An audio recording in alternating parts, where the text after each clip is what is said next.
Myndlist, nýsköpun og miðlun. Kynnir. Áfanga í boði á voran 2021.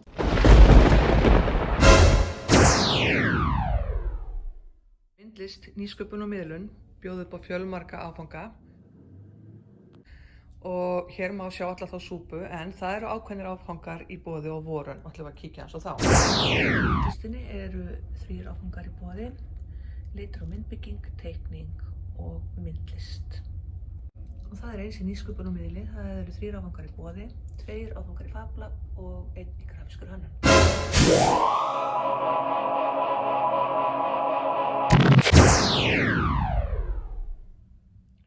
Í áfanganum litur og myndbygging vinna nemendur verkefni í litafræði, eins og litarhring, blöndun út í svart og hvítt, grátónaskala og blöndun andstæðra lita út í jarðlita. Og myndbygging er æfð í þaula og einnig unnið með tvívíða abstrakt myndbyggingu út í litafræðina.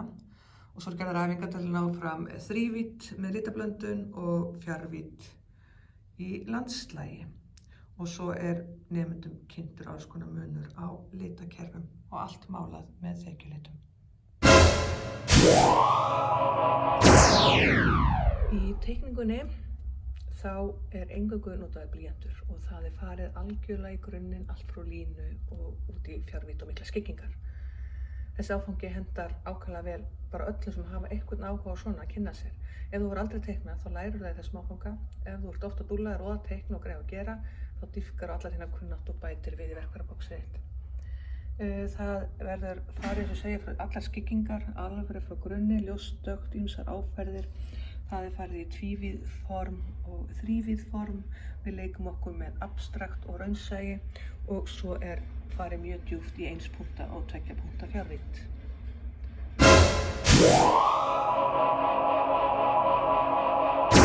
Áfanga á 3. þrepi sem einfaldlega heitir myndlist.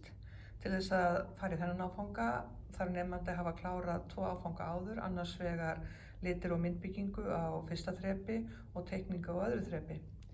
Hérna er farið með unnið í alls konar myndefni og það er fært í mismunandi stíla. Og það er myndflöturinn sem er vettvangurinn og hann sýnir hvernig hin ýmsu mótíf taka breytingum eftir stíl. Og það er unnið með mjög margbreytilegt myndefni eins og uppstillingar, landslag, fólk og fantasíur. Og það er verið að tala um alls konar isma eins og raunsæi, kúbisma, impressionisma og surrealisma með hjálp listasögunar og notaðar margvíslegar aðferðir til þess að túlka þetta.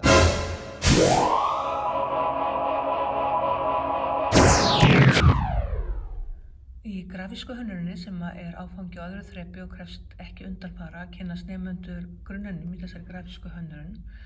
Það er farið í mikilvægi allrar skiss- og hugmyndavinnu sem er alltaf undanfari alls. Við skoðum leturfræði og vinnum með letur út frá ákveðnum forsendum og það er farið í form- og litafræði, vörumerkjahönnun og mörkun.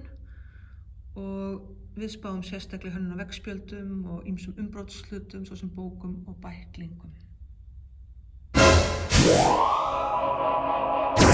Áfangar í Fab Lab á 2. þrepi og framhaldsáfanginn á 3. þrepi. Það er kennt á fjölmörgum forrit, aðalega þó Inkscape og Tinkercad, sem er þá annars vegar vektorforrit í tvívídd og hins vegar í þrívídd. Og nemendur læra á þessi forrit til þess að geta nýtt sér þrívíddaprentara, laserskera, vínilskera og búið þannig til fjölmarga hluti, ýmsa skemmtilega. Og svo á 3. þrepinu er bætt við Arduino tölvukubbum og fræsara. Þannig að þetta er mjög spennandi fyrir skapandi fólk.